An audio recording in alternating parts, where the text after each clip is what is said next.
March 3, 2026ರಂದು ಸಂಭವಿಸಲಿರುವ ಚಂದ್ರಗ್ರಹಣದಿಂದ lakh ಕೋಟಿ ಕೊಟ್ಟರೂ ಈ 5 ರಾಶಿಗಳ ಅದೃಷ್ಟವನ್ನು ಯಾರಿಂದಲೂ ತಡೆಯಲು ಸಾಧ್ಯವಿಲ್ಲ. ಬರೋಬ್ಬರಿ 70 ವರ್ಷಗಳ ಕಾಲ ಇವರು ಮುಟ್ಟಿದ್ದೆಲ್ಲ ಚಿನ್ನವಾಗುತ್ತದೆ. ರಾಜಯೋಗ ಪ್ರಾಪ್ತಿಯಾಗುತ್ತೆ.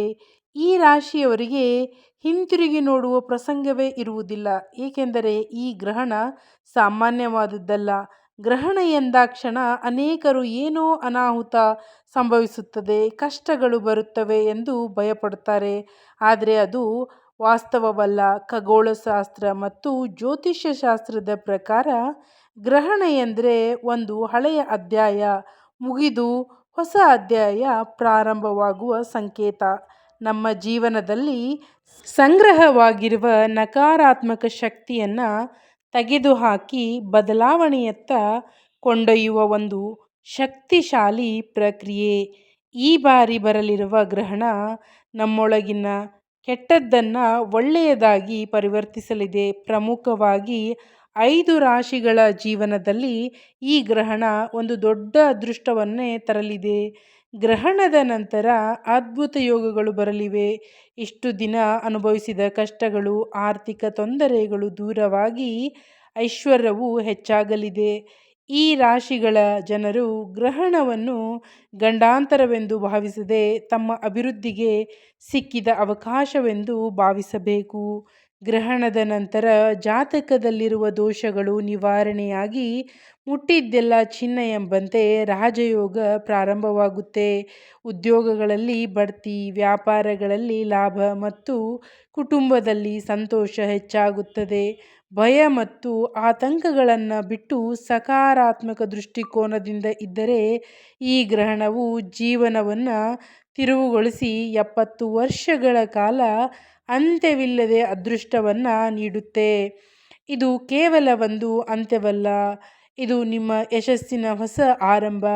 ಈ ಗ್ರಹಣದಿಂದ ಈ 5 ರಾಶಿಯವರಿಗೆ ಜೀವನದುದ್ದಕ್ಕೂ ರಾಜಯೋಗ, ಲಕ್ಷ್ಮಿ ಯೋಗ ಮುಂದುವರಿಯುತ್ತದೆ. ಹಾಗಾದರೆ ಗ್ರಹಣದ ನಂತರ ಯಾವ ರಾಶಿಯವರಿಗೆ ಅದ್ಭುತ ಯೋಗ ಬರಲಿದೆ ಎಂಬುದನ್ನು ಈ ವಿಡಿಯೋದಲ್ಲಿ ಅತ್ಯಂತ ವಿವರವಾಗಿ ನಾವು ತಿಳಿದುಕೊಳ್ಳೋಣ. ದಯವಿಟ್ಟು ಎಲ್ಲಿ ಸ್ಕಿಪ್ ಮಾಡದೆ ವಿಡಿಯೋನ ಕೊನೆಯವರೆಗೂ ನೋಡಿ. ಚಂದ್ರಗ್ರಹಣ ಒಂದು ವಿಶಿಷ್ಟ ಗ್ರಹಣ. ಇದು ಪಾಲ್ಗುಣ ಪೂರ್ಣಿಮಾ ಅಂದರೆ ಹೋಳಿ ಪೂರ್ಣಿಮೆಯಂದು ಸಿಂಹರಾಶಿಯ ಪೂರ್ವ ನಕ್ಷತ್ರದಲ್ಲಿ ಸಂಭವಿಸುತ್ತೆ. ಇದರ ಪ್ರಭಾವ ವಿಶ್ವದಾದ್ಯಂತ ಇರುತ್ತೆ. ಸಾಮಾನ್ಯವಾಗಿ ಹೋಳಿ ಅಂದರೆ ಬಣ್ಣಗಳ ಹಬ್ಬ.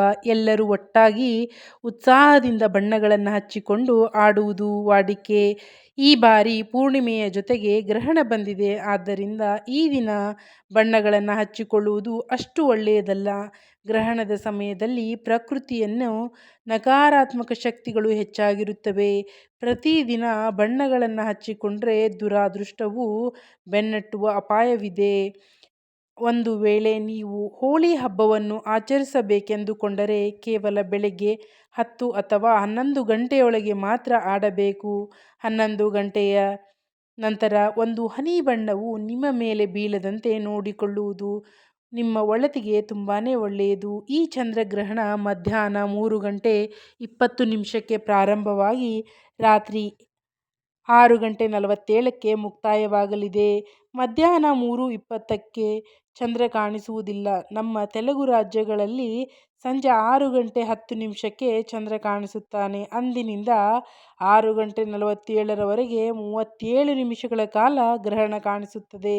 ಆದರೆ ಮಧ್ಯಾಹ್ನ 3ರಿಂದ ಸಂಜೆ 6:47ರವರೆಗೆ ಗ್ರಹಣ ನಿಯಮಗಳನ್ನು ಪಾಲಿಸಬೇಕು.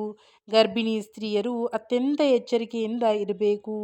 ಪುರಾಣ ಕಾಲದಿಂದ ಹಿರಿಯರು ಹೇಳುವಂತೆ ಗ್ರಹಣ ಕಿರಣಗಳು ಗರ್ಭಿಣಿಯರ ಮೇಲೆ ಬಿದ್ದರೆ ಗರ್ಭದಲ್ಲಿರುವ ಶಿಶುವಿನ ಮೇಲೆ ಪ್ರಭಾವ ಬೀರುವ ಸಾಧ್ಯತೆ ಇರುತ್ತೆ. ಆದ್ದರಿಂದ ಗ್ರಹಣ ಸಮಯದಲ್ಲಿ ಗರ್ಭಿಣಿಯರು ಹೊರಗೆ ಬರಬಾರದು, ನಿದ್ರಿಸಬಾರದು, ಆಹಾರವನ್ನು ಸೇವಿಸಬಾರದು.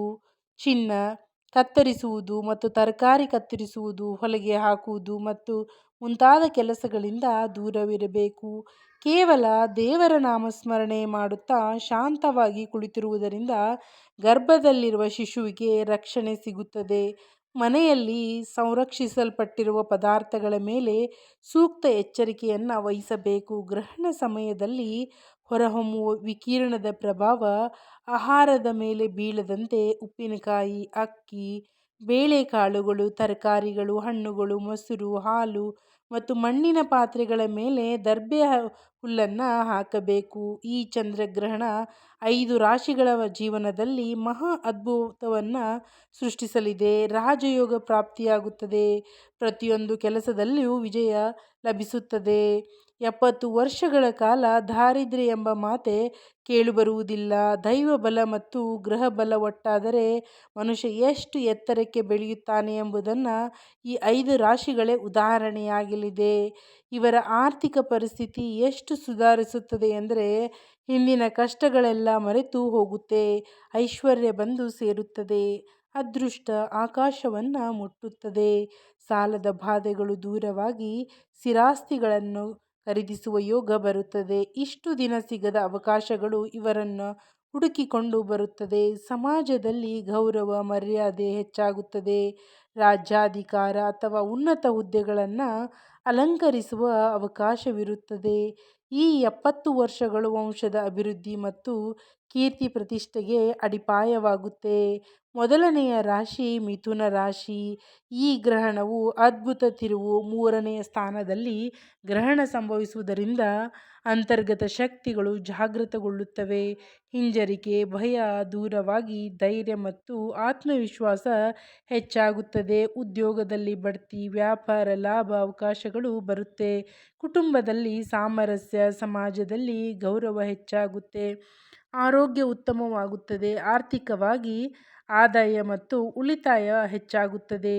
ಪರಿಹಾರಗಳು: ಗ್ರಹಣದ ನಂತರ ಶಿವ ದೇವಾಲಯಕ್ಕೆ ಹೋಗಿ ಅಭಿಷೇಕ ಅಥವಾ ದರ್ಶನ, ಹಸುವಿಗೆ ಹಸಿರು ಹುಲ್ಲು ತಿನ್ನಿಸುವುದು, ಬಡ ವಿದ್ಯಾರ್ಥಿಗಳಿಗೆ ಪುಸ್ತಕ, ಪೆನ್ನು ದಾನ, ಪ್ರತಿದಿನ ವಿಷ್ಣು ಸಹಸ್ರನಾಮ ಪಾರಾಯಣ ಮಾಡುವುದು. 2ನೆಯ ರಾಶಿ ಮೀನರಾಶಿ. ಈ ಗ್ರಹಣವು ಶಕ್ತಿಶಾಲಿ ರಕ್ಷಣಾ ಕವಚ. ಕಷ್ಟಗಳಿಗೆ ಅತ್ಯಂತ ಶತ್ರುಗಳ ತಿರುಗುಬಾಣರಾಗುತ್ತಾರೆ. ಆರ್ಥಿಕವಾಗಿ ಅನಿರೀಕ್ಷಿತ ಬದಲಾವಣೆಗಳು, ಹಣ, ಬಡ್ತಿ, ಲಾಭ ದೊರೆಯುತ್ತೆ. ಆರೋಗ್ಯ ಸುಧಾರಿಸುತ್ತದೆ. ಕುಟುಂಬದಲ್ಲಿ ಸುಖ ಶಾಂತಿ. ಪರಿಹಾರಗಳು: ಪ್ರತಿದಿನ ಕನಕದಾರ ಸ್ತೋತ್ರ ಪಠಿಸುವುದು, ಶಿವನಿಗೆ ಅಭಿಷೇಕ, ಗುರುವಾರ ಹಳದಿ ಬಣ್ಣದ ವಸ್ತ್ರಗಳನ್ನು ಧರಿಸುವುದು, ದಾನ, ನೆನೆಸಿದ ಕಡಲೆಕಾಳುಗಳನ್ನು ತಿನ್ನುವುದು. 3ನೆಯ ರಾಶಿ ವೃಶ್ಚಿಕ ರಾಶಿ.